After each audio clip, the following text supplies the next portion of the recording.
Si tienes alguna duda, alguna reflexión, alguna queja, que no creo que haya, también se puede enviar y en los últimos minutos de la tertulia las planteamos. Perfecto, adelante, Katia. Perfecto. Muchísimas gracias, Luis, por la presentación. Muchísimas gracias a todos que están aquí en un sábado muy importante. Educarnos previene y es muy importante estar aquí. Y esta mesa es muy importante porque vamos a hablar de los retos de la investigación en respiratoria, la medicina que viene. Como todos ven, tenemos un grupo de panelistas expertos con un background muy importante que nos va a dar unas pinceladas de sus trabajos que hacen, que es el futuro en el manejo de la enfermedad respiratoria que afecta a todos. Voy a empezar presentando a la doctora Ana Pardo Saganta. Ella es catedrática de Inflamación y Reparación Pulmonar del Instituto de Salud Pulmonar de la Universidad Justus Liebig Gießen en Alemania. Todo el trabajo de la doctora Pardo Saganta se basa en identificar los mecanismos celulares y moleculares relacionados con la inflamación pulmonar. Y eso es muy importante, suena medio raro, pero es importante porque a partir de ahí salen las nuevas dianas terapéuticas, nuevos tratamientos de enfermedades como la fibrosis, las enfermedades intersticiales, y que es muy importante para el manejo de estas enfermedades. Doctora.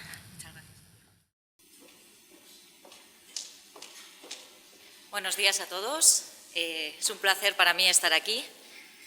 En primer lugar, gracias a los organizadores, a FENAER, porque es cierto que en el ámbito en el que yo me muevo, yo soy investigadora científica, hacemos ciencia básica translacional, que como ha mencionado Katia, es cierto que es la base realmente de lo que se estaba comentando en la mesa anterior de la investigación clínica. Al final, cuando ya por fin llegamos a un fármaco, a una potencial medicina para determinadas enfermedades, se ha estado trabajando muchísimos años, yo creo que todo el mundo ahora ya es consciente de esto, en los laboratorios. Y sí que es cierto que nosotros, los investigadores, estamos un poco en la sombra.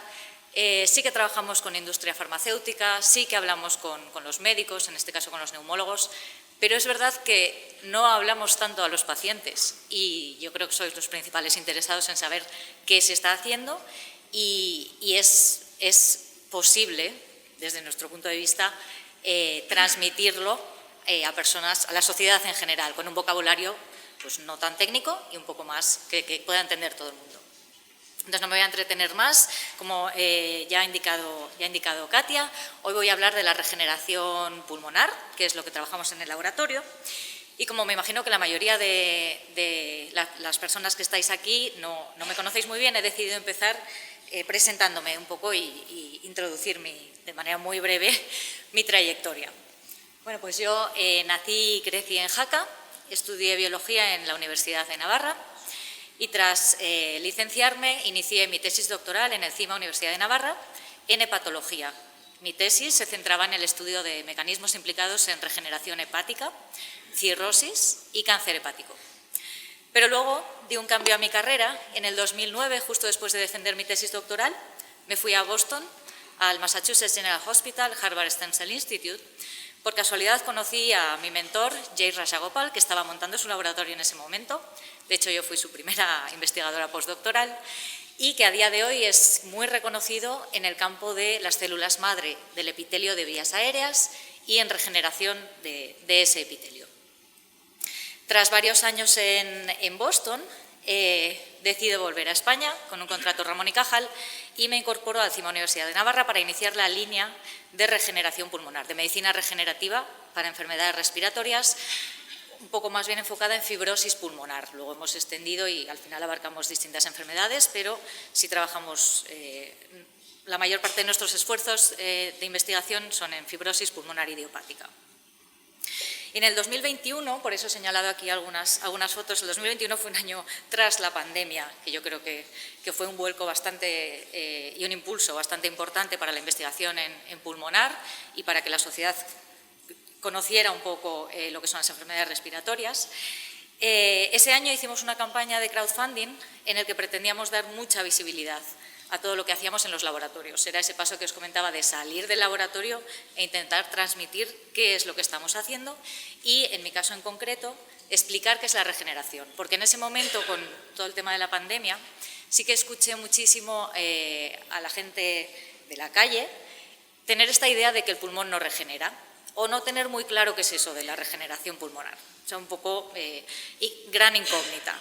Entonces, bueno, pues decidimos dar ese paso de vamos a divulgar, vamos a explicar un poco, a intentar estar en medios, en redes sociales, ir a los colegios y a los institutos y a distintas sociedades a explicar un poco. Ese año, además, recibo el premio de Jóvenes Investigadores de la Fundación AstraZeneca. Muy importante, es mi primer contacto con FENAER y participo en el podcast Date un respiro para explicar un poquito lo que son las células madre pulmonares, lo podéis escuchar, está en la web. Y es el año también que cojo las maletas y me vuelvo a ir y me voy a Alemania tras aceptar una posición de profesor, de catedrática, en el nuevo Instituto de Salud Pulmonar de la Universidad Justus Liebig de Gießen. La pregunta es ¿dónde está Gießen? Que nadie lo sabe, yo tampoco lo sabía. Y como veis allí pues está en el centro de Alemania, muy cerca de Frankfurt, y es un nicho muy, muy, muy potente en Europa en investigación pulmonar. De hecho, abarca todos los aspectos que podemos abarcar. Entonces, ¿qué hacemos en el laboratorio? Realmente, yo cuando voy a Boston y empiezo a trabajar en células madre de pulmón y en regeneración pulmonar, sigo prácticamente la misma línea, sigo trabajando en el campo de la medicina regenerativa pulmonar. Hemos ido cambiando un poco porque hemos ido abarcando más enfermedades y otros ángulos también acorde con el avance que se ha ido llevando a cabo a lo largo de estos años, que ha sido espectacular. Entonces, en el laboratorio lo que pretendemos es, primero, entender cómo funciona un pulmón sano, fundamental. Hay que saber qué tipos celulares existen en un pulmón sano, cómo funciona, cómo llevan a cabo sus funciones, cómo envejece, primero cómo se desarrolla durante el desarrollo embrionario, esto luego nos da muchas pistas en regeneración, cómo funciona en el adulto y luego cómo envejece. Una vez que conocemos esto, ¿qué pasa cuando enferma? ¿Qué es lo que está fallando? ¿Qué células se están comportando de manera aberrante? ¿O qué rutas de señalización, esto es un poco más molecular, están desreguladas? Y por último, ¿qué podemos hacer para solucionarlo? ¿Cómo bloqueamos el desarrollo de patología? ¿Cómo hacemos que este pulmón vuelva a funcionar de manera normal? Y luego, un par de aspectos que en nuestro laboratorio sí que le prestamos mucha atención es la implicación de la inflamación y el envejecimiento. Entonces, mi objetivo para hoy es que de aquí se salga con algunos conceptos un poco más claros, que son las células madre adultas, que es la regeneración en el pulmón, y yo creo que es fundamental que esto, que todo el mundo tenga este conocimiento, porque es cierto que a día de hoy, con toda esta información a la que podemos acceder en Internet, a veces se leen cosas que no son del todo rigurosas. Entonces, aquí no tengo que explicar nada, porque todos sabéis, por supuesto, que el pulmón está formado por dos grandes compartimentos, las vías aéreas y los alvéolos. La función principal, todos sabemos que es la respiración, y se lleva a cabo en el compartimento alveolar, ese intercambio gaseoso. Pero es verdad que el pulmón tiene una importante función de defensa. Al final, todo el epitelio que reviste las vías respiratorias y la parte de los sacos alveolares está expuesto al aire que respiramos, que puede contener partículas nocivas o virus o bacterias, todos lo sabemos, ¿no? Bueno, pues esa exposición a un daño potencial es lo que hace que existan determinado tipo de células, como por ejemplo las células secretoras que secretan moco, es para atrapar todas estas partículas que nos pueden hacer daño, o las células ciliadas que lo expulsan hacia afuera, ¿vale? Sin embargo, es cierto que esta exposición a ciertas partículas que pueden ser nocivas van generando daños o pueden producir daños, ¿vale? De todas maneras, el pulmón y otros tejidos, frente a esos daños, tiene la capacidad de recuperarse. Tiene una respuesta que se llama en inglés wound healing, en castellano la traducción literal sería curación de heridas, por la que al principio hay una fase de inflamación que continúa con una de proliferación de las células que no se han muerto y que están allí, y un remodelado, con lo cual se cura, digámoslo así, ¿vale? No pasaría nada. Esto es algo fisiológico, es algo normal. El problema es cuando el daño es repetitivo o crónico y llega un momento en el que esta respuesta se desregula, se pierde ese equilibrio y no se lleva a cabo una buena reparación. Por lo tanto, esto puede dar lugar a patología. Todos sabéis, aquí por supuesto no están incluidas todas las enfermedades respiratorias, simplemente he decidido mostrar un poco las enfermedades que nosotros investigamos de manera principal en el laboratorio o en colaboración con otros grupos, pero todos sabéis que las enfermedades respiratorias afectan a millones de personas en el mundo, algunas de ellas son muy mayoritarias, como el EPOC, el asma, otras menos, como las enfermedades raras, incluyendo la fibrosis pulmonar idiopática, como se ha comentado antes, y la mayoría no tienen cura. Entonces, nuestra investigación lo que busca, el objetivo final, es encontrar tratamientos eficaces para estas enfermedades. Entonces, como os he comentado antes, primero entendemos qué está pasando, qué es lo que funciona mal para bloquear ese proceso patológico y luego intentamos regenerar ese pulmón, conseguir un pulmón que funcione de manera normal. Aquí sí que quiero hacer una aclaración y que vosotros ya tengáis un poco la idea de qué es reparación y qué es regeneración, porque no es lo mismo. A veces uno lo lee y se tiende a pensar que es lo mismo, pero no lo es. Hablamos de reparación cuando es una forma inespecífica de curación y lo que ocurre es que frente a un daño hay una pérdida de células y eso se arregla, como digo yo, poniendo como una tirita, como un parche, ¿vale? Se rellena de tejido conectivo, por ejemplo, y se forma una cicatriz, ¿vale? Eso sería reparación. Y esto ocurre, por ejemplo, en el corazón.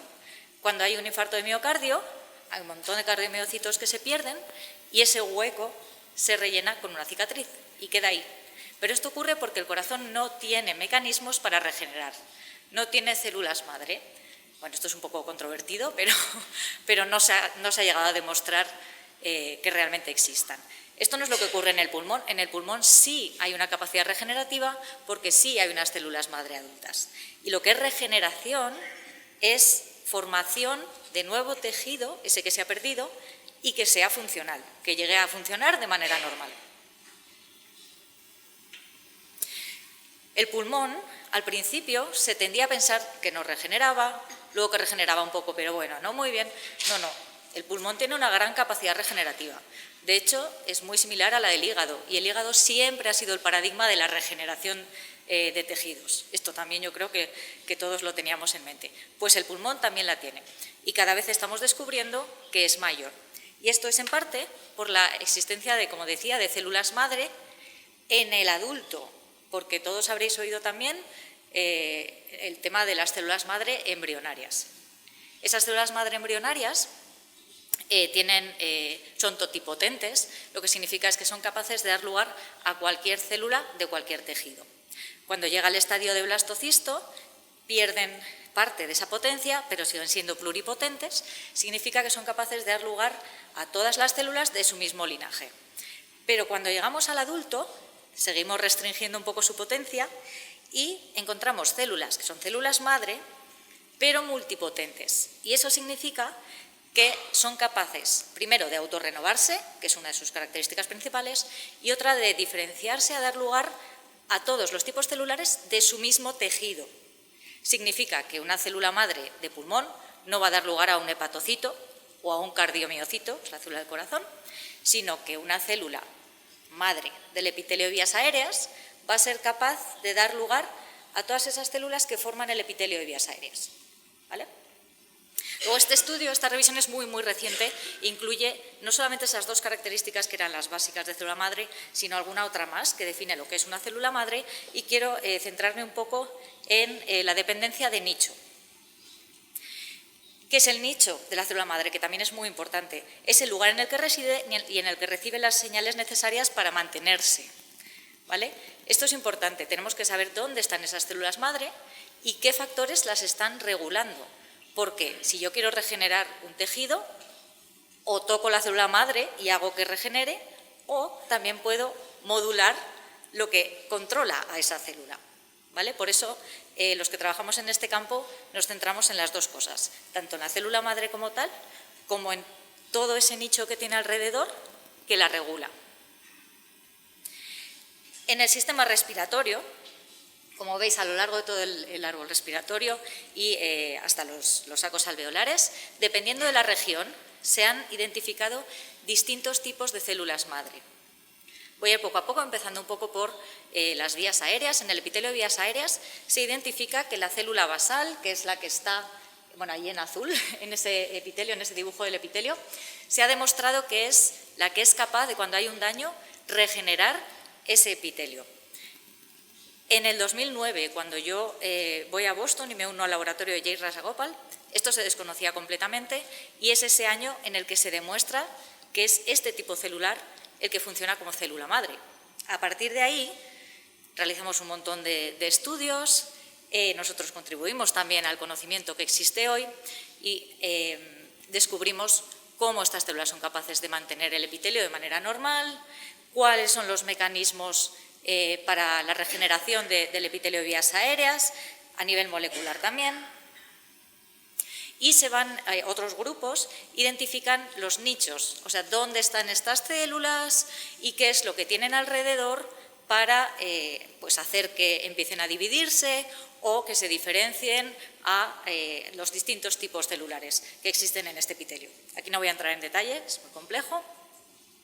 Y me muevo ahora a la parte alveolar. El epitelio alveolar es sencillo, podemos decir que es sencillo.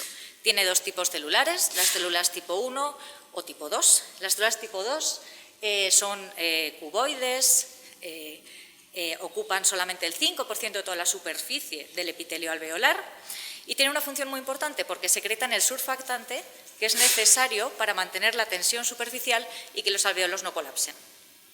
De hecho, hay, no sé si lo conocéis, pero hay enfermedades genéticas en las que hay una mutación en el gen que da lugar a este surfactante y esto da muchos problemas. Es necesario para el mantenimiento del pulmón. Y las células tipo 1 son muy alargadas, de hecho ocupan el 95% de la superficie del epitelio alveolar, son las que llevan a cabo el intercambio gaseoso. Están muy, muy cerca de las células endoteliales, de los vasos sanguíneos, de los capilares pulmonares, y ahí es donde ocurre el intercambio gaseoso. En el laboratorio tenemos distintos marcadores para ellas, somos capaces perfectamente de identificarlas, localizarlas en el tejido y lo que se está llevando a cabo en los últimos años es un avance muy, muy significativo, pero a un nivel en el que son preguntas todavía muy básicas que no se habían contestado. Este es un ejemplo. Si miráis las referencias del 2022, y casi todos los trabajos yo creo que menciono son del 22, del 23, del 20, hace nada se ha descubierto la distribución de estas células en los alvéolos. Esto parece súper sencillo, muy obvio, pero es súper importante, porque si tú quieres regenerar un epitelio alveolar, o si quieres regenerar el pulmón, no basta con recuperar las células que se han muerto y que se han perdido. No basta eso, tienen que estar formando la arquitectura normal del pulmón para que la función sea la adecuada. Entonces, parece muy obvio, pero no lo conocíamos hasta ahora. Entonces, quiero trasladar un poco, primero, que se está conociendo muchísimas cosas que son necesarias para avanzar en regeneración pulmonar, y segundo, que parecía muy obvio, pero no lo era. En el 2013 se identifican las células alveolares tipo 2 como las que se comportan como células madre de la parte alveolar, del epitelio alveolar en el adulto. Ahora, esto es investigación que está ocurriendo hoy, se sabe que no todas las células AT2 son iguales. Hay distintas subpoblaciones y algunas tienen más capacidad regenerativa que otras.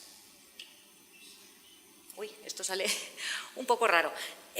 Bueno, aquí simplemente quería mostrar que también hace nada, en el 2020, un poco post-pandemia, se describió el proceso paso a paso por el que una célula AT2 da lugar a una célula AT1. Y es espectacular, porque si uno lo piensa, morfológicamente son súper diferentes. Una es redondita, la otra es súper alargada, los genes que expresa una y otra son completamente diferentes. Y toda esa transición de una a otra también para nosotros es muy, muy, muy importante, porque si queremos conseguir que todo regenere, necesitamos saber cómo ocurre ese proceso. Como decía antes, el nicho es muy importante, porque una célula T2 que tiene que regenerar frente a un daño, le tienen que llegar ciertas señales de las células que tiene alrededor, que son las células de su nicho. Y se está describiendo pues, determinado tipo de fibroblastos, son los que, por ejemplo, les aportan determinados factores que son necesarios para que esa célula empiece a dividirse y dé lugar a células AT1. ¿Vale? Y algo muy novedoso, que también es del año pasado, es que ya no es solo las células que están alrededor, los factores de crecimiento que reciben, sino que la mecánica es fundamental. Y cuando digo mecánica, me refiero a que si todos pensamos en el pulmón y en la respiración, estamos inhalando, exhalando, y esto, claro, se expande y se contrae.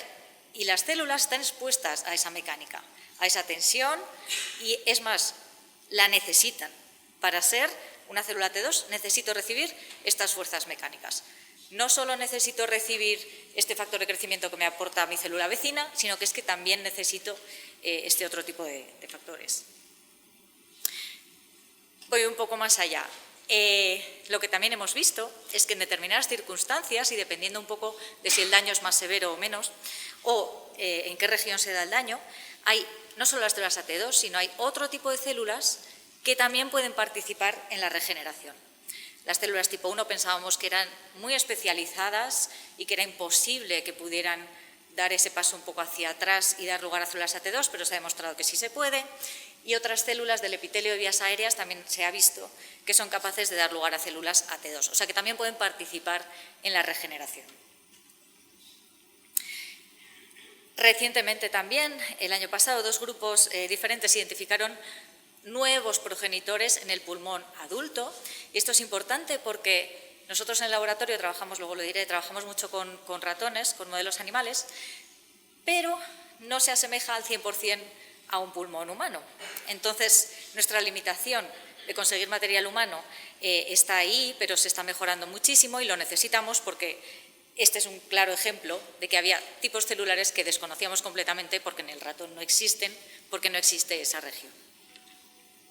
Entonces, esto parece, de primeras, parecen muy buenas noticias. Si hay un montón de células que pueden participar en la regeneración, significa que el pulmón tiene múltiples mecanismos de reparación, entonces, ¿cuál es el problema? O sea, frente a cualquier daño, debería ser capaz de solucionarlo sí o sí. Bueno, pues el problema es que en respuesta a ese daño que es repetitivo y que es crónico y del que normalmente uno no se va dando cuenta en su día a día, en su vida normal, cuando ya vemos la historia está bastante avanzada, y frente a ese daño repetitivo, las células madre o otros progenitores que participan en la regeneración están dañados, ya no pueden llevar a cabo una regeneración normal. Y entonces puede dar lugar pues, a enfermedades como la EPOC o como la fibrosis pulmonar. Y otro factor es que en muchas de estas enfermedades son enfermedades relacionadas con envejecimiento. Y una de las características del envejecimiento es precisamente el agotamiento de células madre, es stem cell exhaustion. Significa que hay muchas menos células madre en cuanto a número y que funcionan peor, no llevan a cabo su actividad de manera normal. Entonces, ambos factores contribuyen a esa falta de regeneración cuando hay un daño crónico.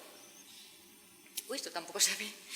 Bueno, simplemente mencionar que ahora sabemos también que en los pulmones enfermos con EPOC o con fibrosis lo que se ve es una acumulación de células epiteliales aberrantes que de normal no están en un pulmón sano y en concreto unas que se encuentran en el intermedio, en esa transición de una célula T2 a una célula AT1. Entonces lo que parece es que la regeneración en estos contextos de enfermedad está bloqueada, se queda ahí, no puede continuar.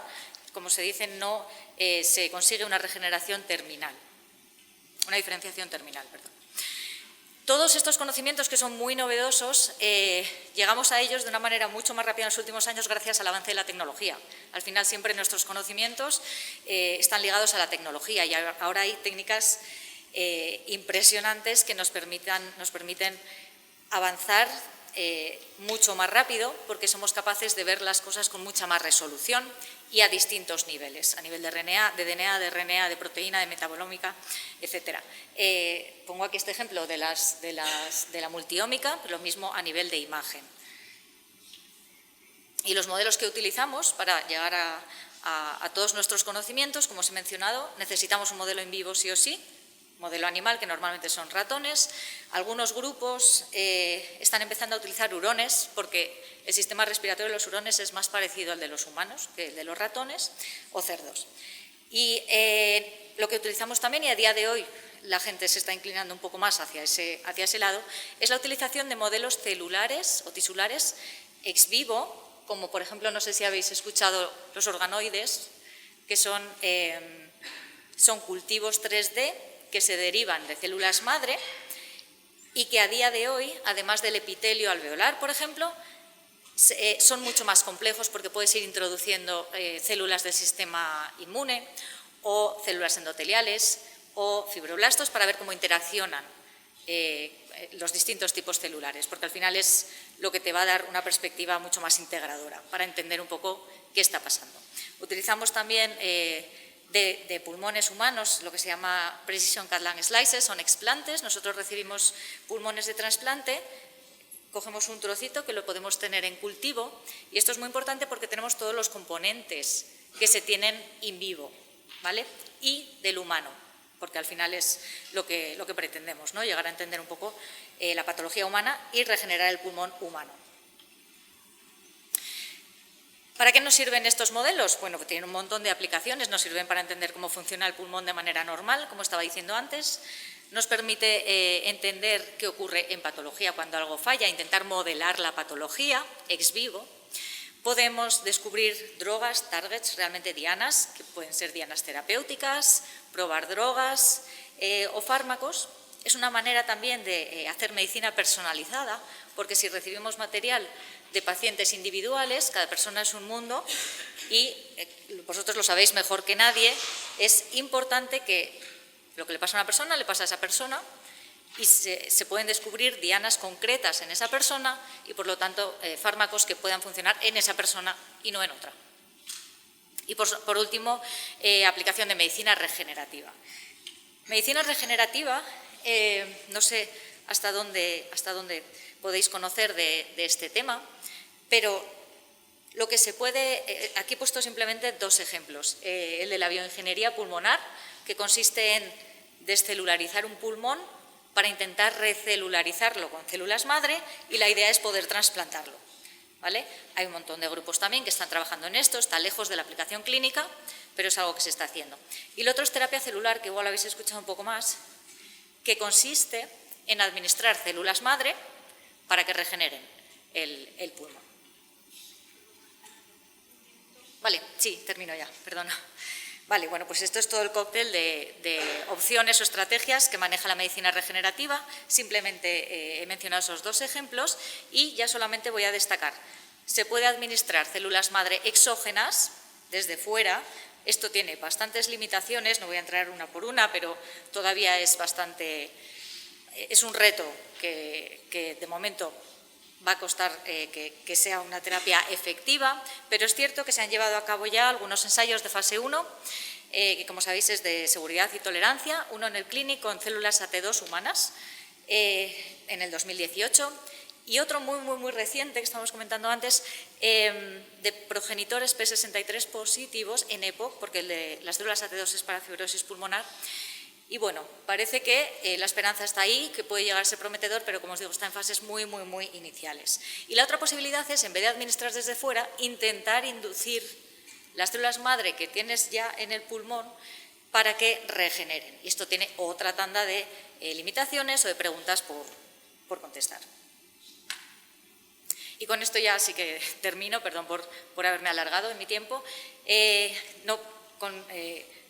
Con lo que os he mencionado en estas diapositivas previas no pretendo transmitir ningún mensaje de pesimismo ni desesperanzador, todo lo contrario, yo creo que el futuro es prometedor, que la medicina regenerativa puede llegar a ser realmente una terapia aplicable a la clínica, todavía está en fases iniciales, necesitamos conocer más, pero se está avanzando de una manera espectacular y lo que es muy importante es que yo creo que aquí hay que visibilizar más, pero que a raíz de la pandemia yo creo que se ayudó un poco a poner las enfermedades respiratorias en el mapa y yo creo que la sociedad, está ahí, sabe que están ahí, que hay que trabajar en ellas, que hay que apoyar la investigación y todo el trayecto hasta la aplicación clínica. Gracias.